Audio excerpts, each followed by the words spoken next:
acknowledge the ancestors of the APN, the founding parents, the matriarchs, and I saw there were some patriarchs amongst them. Let me also acknowledge the midwives of the APN and those who have served in various capacities in the APN. Allow me to celebrate you all because in the true nature of liberation, liberation is not possible without the warriors. So why don't you give yourselves a pump because from here things go south.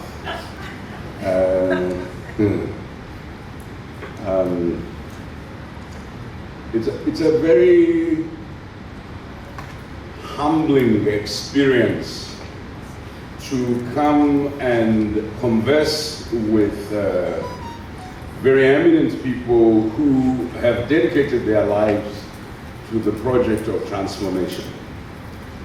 You create either one of two problems. But before I tell you what those two problems are, I just wanted to say to you, it has finally occurred to me that God, howsoever you imagine God, must be a genius. For God to understand Nigerians that say documents, to understand the Swazi people who don't have a Z in their language. So if you wanted to say Zimbabwe in Swaziland, they say Timbabwe. If they wanted to say Zealous, maybe you say Telas.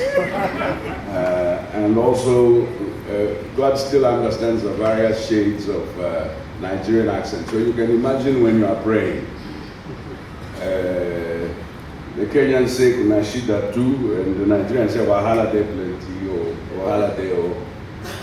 So you can imagine if you have Nigerians, Kenyans, and Zimbabweans praying at the same time. And the Zimbabwean accent can be outstanding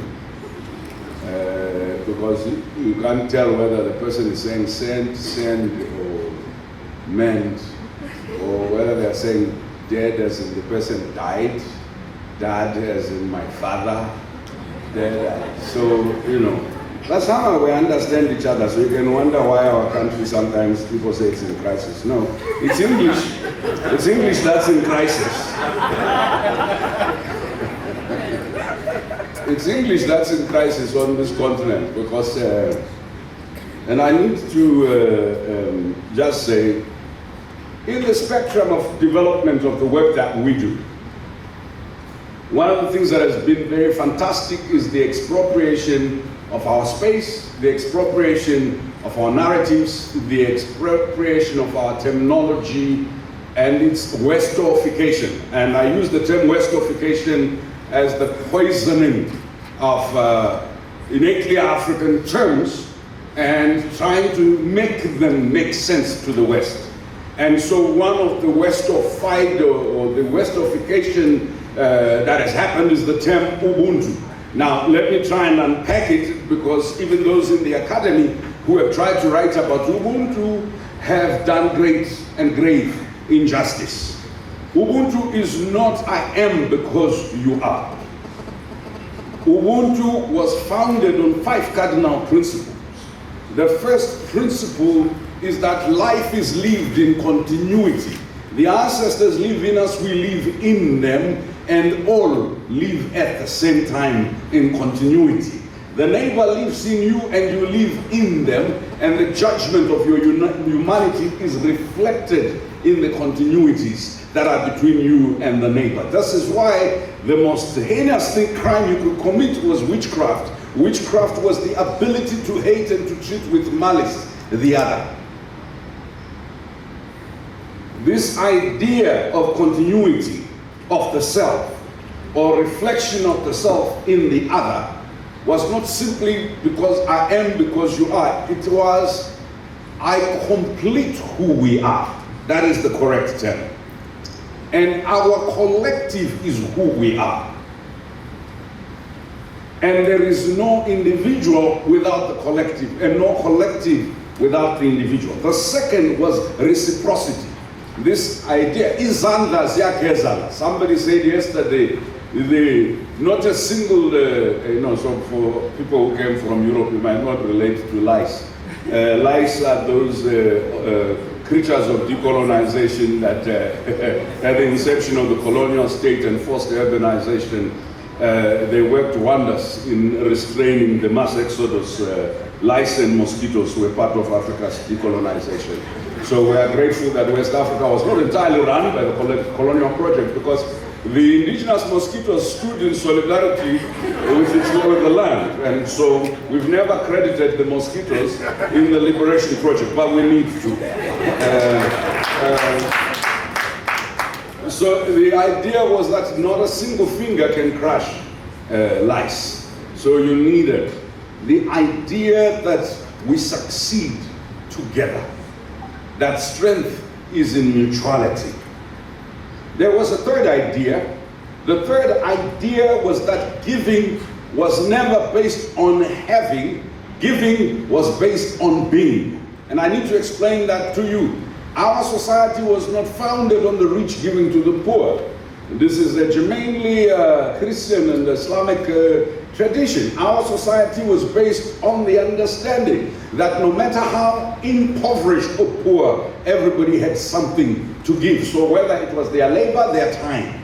So volunteering of the self was the highest form of giving, and material things were the second highest form of giving, and the third was giving attention and care. And that's why our people would sit around the boma or sit around the dare and talk about matters as a way of healing. Imagine if you were not African and all the things we've been through, from slavery to colonialism to neo-colonialism, our own stupid dictators, military rule, now what you say, closure of civic space and government by kleptocracy.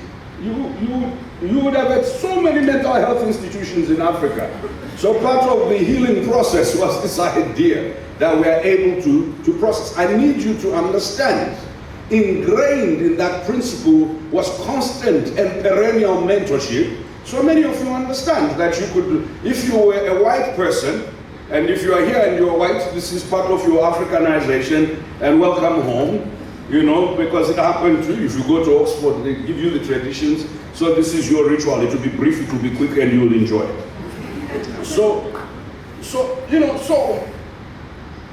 If you are in the West, you meet someone you love, however you choose to love.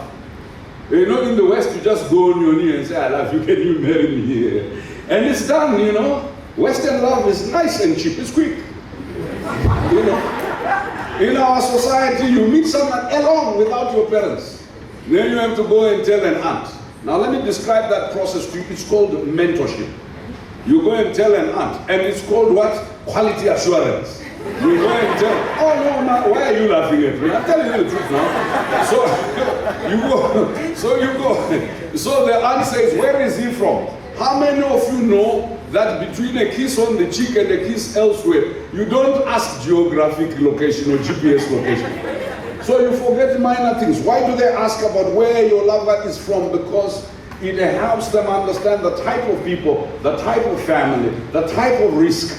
It's a risk management strategy. Now, when you come into the NGO, you are saying we're teaching Africans to do risk matrix. I was born doing risk matrix.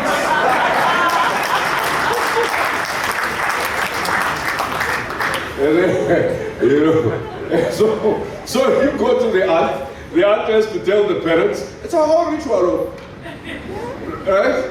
And then by the time you say Africans are not romantic, I say it's a lot of romance to walk through aunties and uncles and arrive at permission to marry.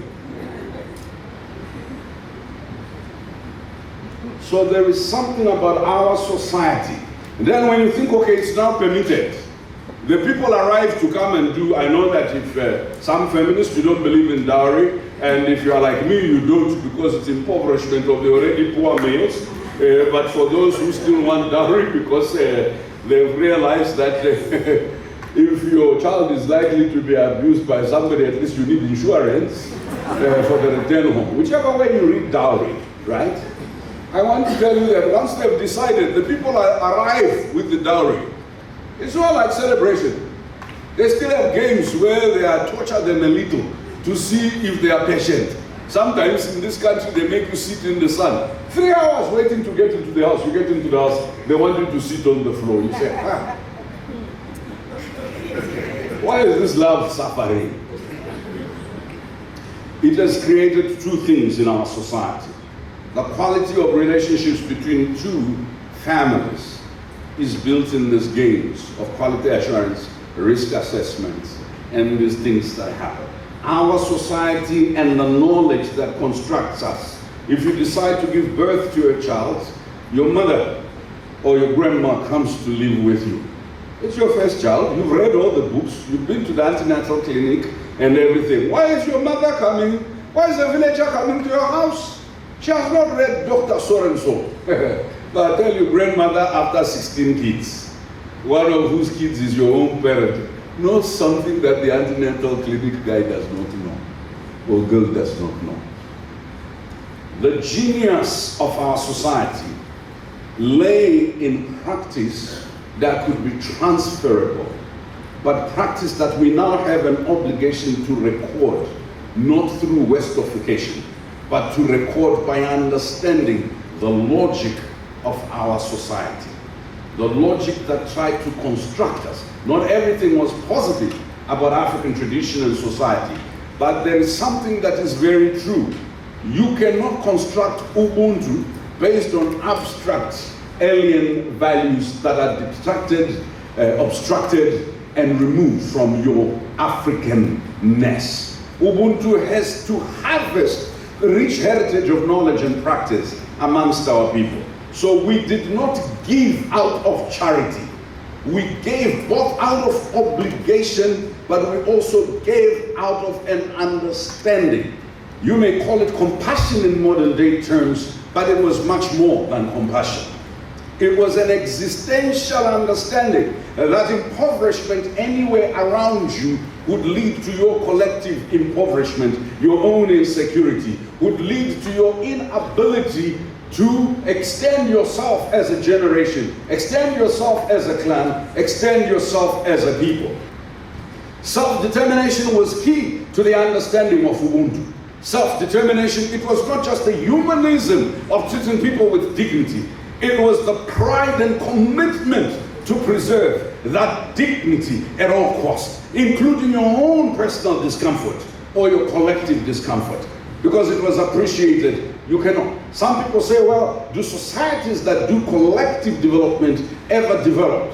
Haven't we seen from Western society that individualized development, industrial development is the way pathway? Well, I'm not sure. Now that I have a job to fix Western excesses that were sold to me as development, now I say there's a climate crisis. No, there was no climate crisis based on our totem system that says don't eat your totem, although I did last night.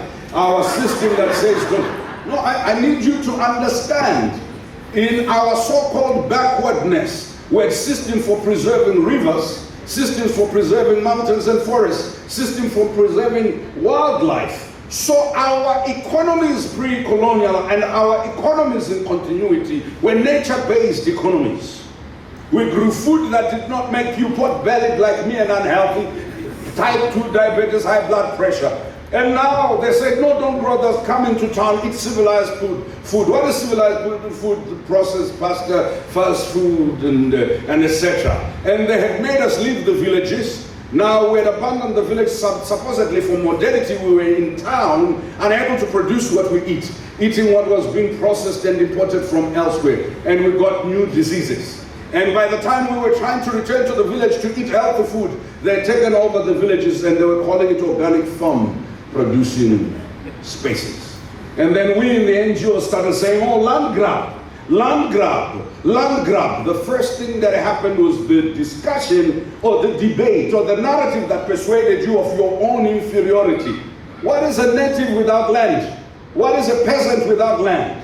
What is an African who owns nothing, who's trying to get a mortgage to buy land when they've left hectarage in the village, in the rural areas that the Saudis, the Emiratis, and the Europeans are buying to do fruit farms. So then the African becomes that person that goes to go and serve in Dubai, take a picture next to the Burj Khalifa, take a picture in an aeroplane, because there is still a fascination in the mind of the native with becoming a footnote in the world of the other. You know, when the Chinese built the Great Wall of China, it was to stop the invasion by the barbaric northerners, as they called them. And after many years of no invasions, the invasion started. Do you know why? When they were building the Great Wall of China, they did not teach their children ethics. And the northern invaders figured they couldn't scale the wall. They bribed the gatekeepers.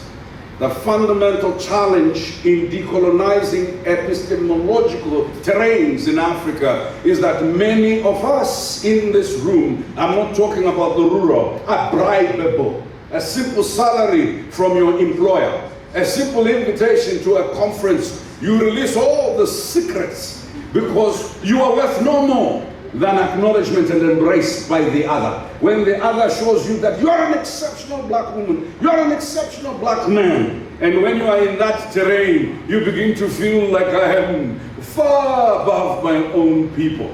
And when you are far above your own people, you foolish person. Today I'm still trying to find the ingredients of Coca-Cola. The capitalists know you keep your ingredients to yourself and you let them drink. Give them Ubuntu to drink. Keep the ingredients to yourself. Woo!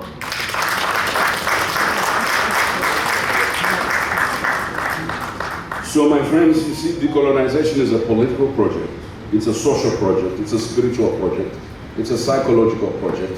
It's an epistemological project. Now, you see, all the Greeks that came to Egypt or to Kemet and learned all those valuable quotable quotes, they are now quoted as Plato says.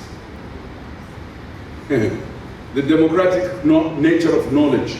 And you read Plato, you read the Greek philosophers, they say, if you want to learn science, go to Africa. And the Africans were busy saying, oh, you come, you dear Greeks. Here, take. We should be philanthropic in everything else except sovereignty. We should be philanthropic, generous in everything else except sovereignty. Because when all is said and done, the rate at which the globe is developing, and people have exhausted the productive capacity of their lands in the north, in the east, and in the west, they will come here, and when they come here, you will be foreignized in your own countries. You will become servants of foreign interest in your own countries. Why? Because your political and NGO leadership, your philanthropic leadership has not understood that there is no pride in being without pride in owning, without pride in controlling. The last time many of our people went to their rural homes or invested in the schools they went to was a long time ago. The institutions that produce the people in this room are in a state of dilapidation. The forms of organizing that we are appropriated in order to get donor funds were this corporate type setting up of institutions. And then we're surprised that corporatized NGOs, bureaucratized, have become sites of tribalism, sites of corruption, sites of patriarchy, sites of all forms of unjust utilization, usage of power, and tenacity for office. There are people who I left chairing certain organizations before, way before I had Popele, way before I met Dhaka, right? They are still chairperson, they are still president of that organization. I can understand.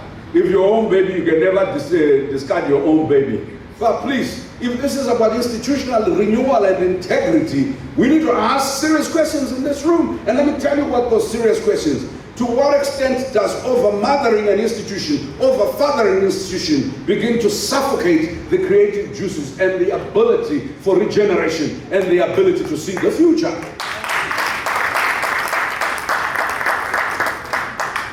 Friends, let's be clear, the Ugandans were correct. We have grown amongst ourselves a civilocracy. The goddesses and the gods of this sector who are untouchable. They are known to all the donors. They get funding without writing good proposals. They are connected everywhere. They have become an establishment that knows all the cities and the airports in Europe and in America, that have been to all the resorts in Africa. And when they come back from all those tourists, poverty, pornography, tourism, where you go and describe poverty of poor people, detention without trial, people you never visited when they were detained. And yet you go shouting about abductions, you shout about detentions, you've never been to a single prison. You don't even know what it looks like. We are hypocrites, my friends. We are hypocrites, my friends. We have become an industry that merchandises the misery of those who are in the front lines of struggle. And we are paid for talking articulately about the suffering of the sufferers. And because if the suffering stopped, if there was real transformation, we would be unemployed, because we neither produce knowledge or produce transformation, produce systemic renewal or produce succession. We have become the stagnant lord that sits on the prospect of African progress. We are the biggest handicap. It's not NGO laws. It is not. We have become the biggest handicap to potential of transformation. I want to suggest to you that part of the problem is simple. We are beggars. Let me repeat. Part of the problem is very simple.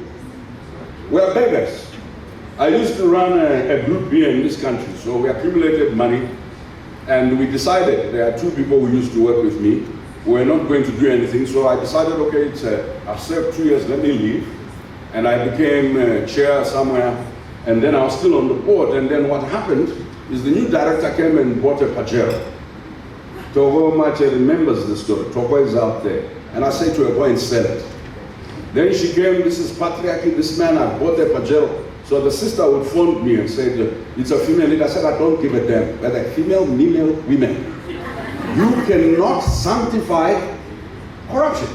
I said, the sort of lifestyles that people live, that we work for, how are we going to buy a Pajero to come and show off? We are not giving that much money to the... It may be good to drive a Pajero in this context because you go to villages.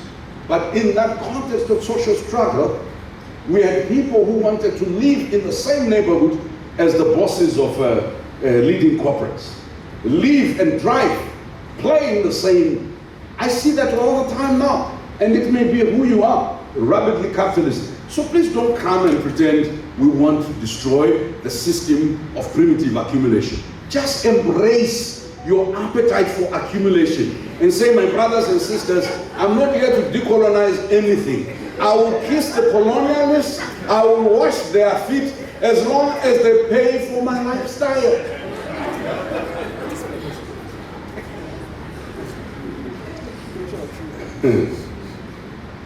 So I said decolonization is about transformation.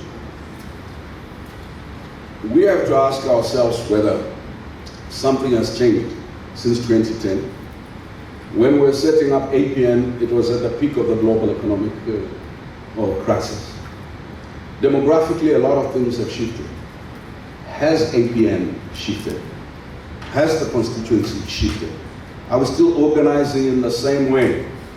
Stigmata said I could just say anything that I want, so it's okay. Are we still organizing in the same way? Look, my friends, this is not just about doing the same thing expecting to get changes in sanity. This is even deeper. It is waiting for the phone booth to ring when we have moved to mobile telephony. Can I repeat that? This is not just about if you do the same thing every time without getting changes in sanity. No. This is about waiting at the phone booth, waiting for someone to ring you when all of us are on mobile telephone, text, WhatsApp, and etc. It means you are neither fit for purpose nor fit for the future. Decolonization is about dealing with the coloniality of power and the matrix of power in the past. But decolonization is also about building not just a self-reliance that Nyerere would have called Ujamaa. It is about dealing with the future based on the alternatives you've created.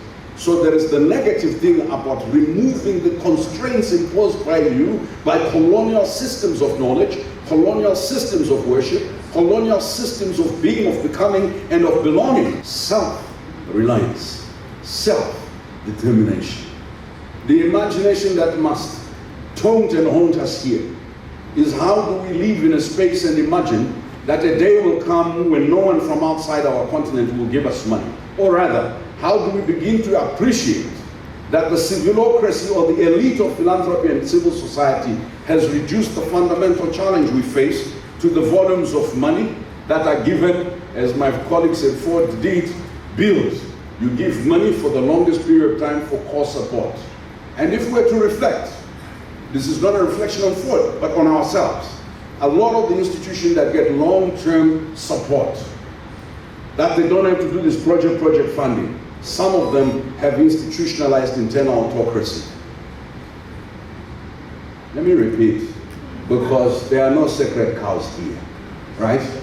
Part of our problem is that we wanted the donor to transform, and the donors must transform. Please don't let up on demanding that donors transform their bureaucracies and the things. But the question is, transformation will not become transformative in Africa until our own organizational forms that were set up for before 2010 transform and begin to reap the future. What is the future? The demography. What is the future? The aspirations of our young people. What is the future? Non-institutional or non-bureaucratic organizing that we are seeing in people that call themselves Gen Z or Gen X or Gen Ever, whatever they call themselves. What is the future? The future is the utilization of technology and digital platforms, alternative forms of money, the utilization of alternative forms of economy are such that the sector will become irrelevant. Let me repeat, this sector will become irrelevant. People going around saying I'm speaking on behalf of the voiceless will become irrelevant when the mobile telephone as well as digital penetration within those rural areas, because there are people who want to extract and people who want to continue to destabilize in terms of insecurity increases. Because the intermediation between the one who gives money and the one who was managing the money of the giver will have been diminished, because people will figure out I can do an M-Pesa transfer directly to the community or to the person, right? And the idea that money will be chopped won't really arise because it's getting chopped anyway. At least we will know the end user is chopping it.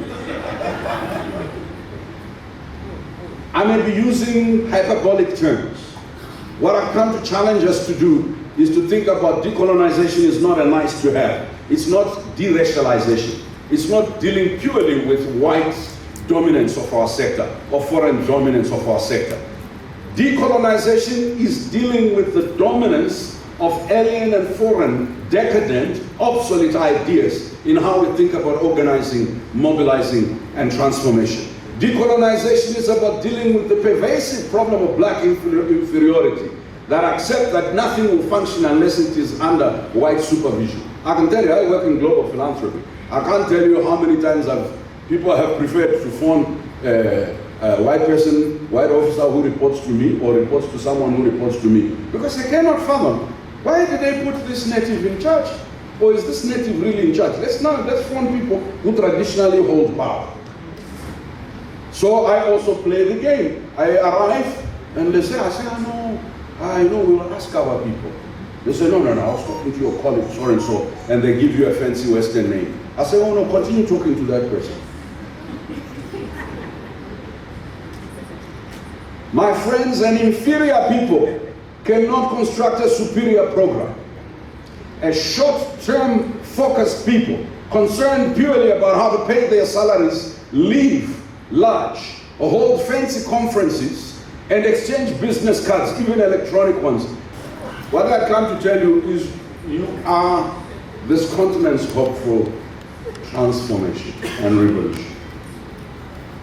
And if you are this continent's hope for transformation and revolution, you cannot do it using the statistics you are doing.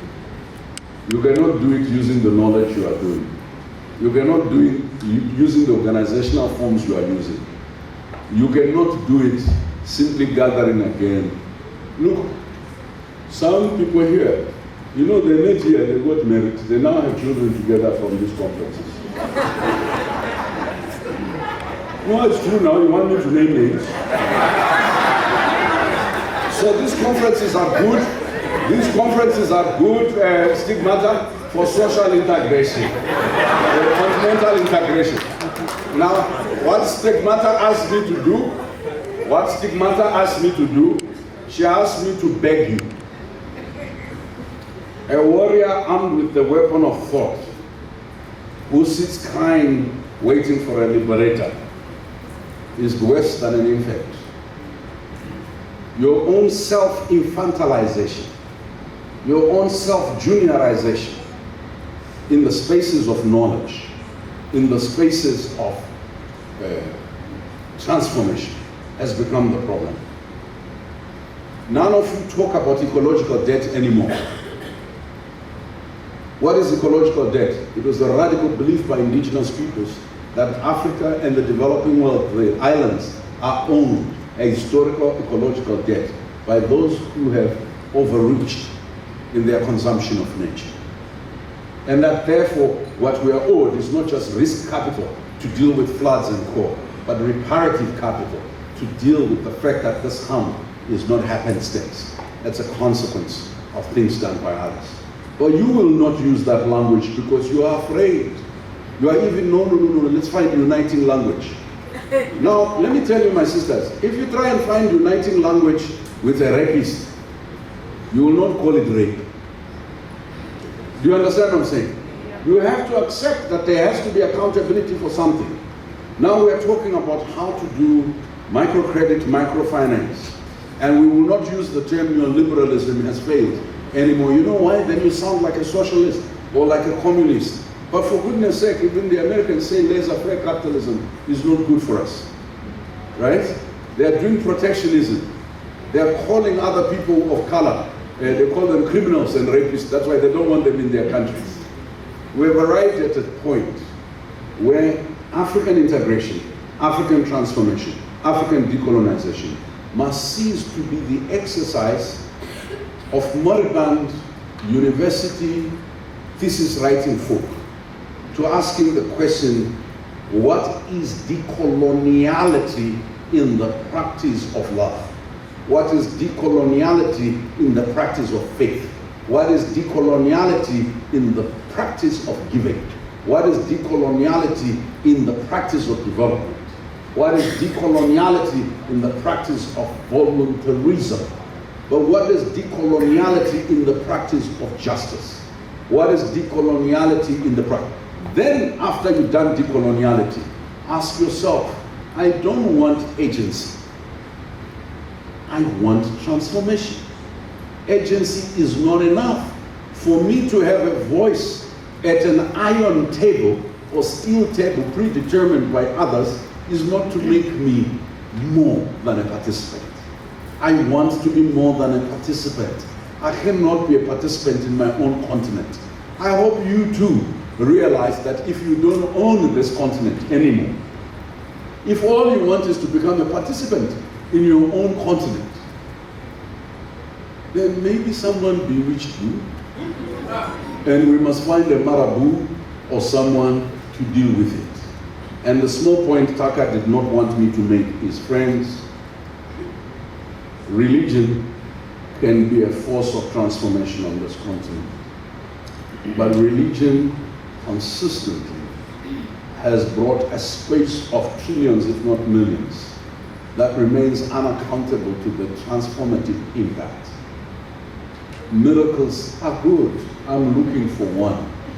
But miracles are not enough to deal with the amount you spend in your paycheck dealing with the failures of the African states, the failures of the African economy, because it's been underdeveloped and sabotaged by a neoliberal system.